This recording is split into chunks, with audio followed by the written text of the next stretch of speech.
les bénéfices spirituels de la méditation biblique pour votre vie et en particulier en vue de la préparation de l'enlèvement de l'Église, puisque c'est notre thème dans cette série. Premier bénéfice, l'augmentation de la connaissance juste et de la sagesse. La sagesse, c'est la solution biblique à un problème que vous rencontrez.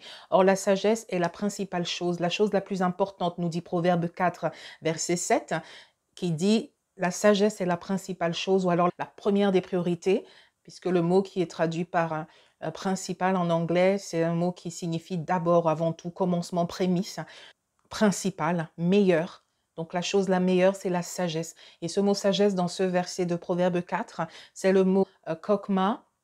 Il s'agit de l'adresse dans la guerre, de la sagesse en administration, la sagacité, la prudence dans les affaires religieuses, la sagesse morale et religieuse. C'est généralement traduit par sagesse, mais aussi intelligence, habileté.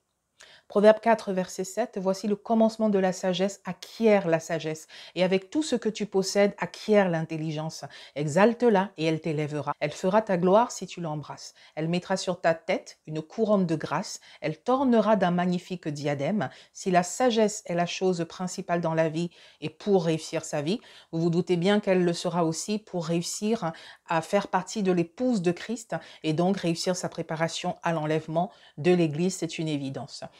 D'ailleurs, dans la parabole, comment qualifie-t-on les personnes qui seront prêtes pour l'arrivée de l'époux? Eh bien, les vierges sages. Donc la sagesse est un ingrédient indispensable pour réussir notre préparation à l'enlèvement de l'Église et elle nous vient par la méditation des Écritures, la méditation de la parole de Dieu.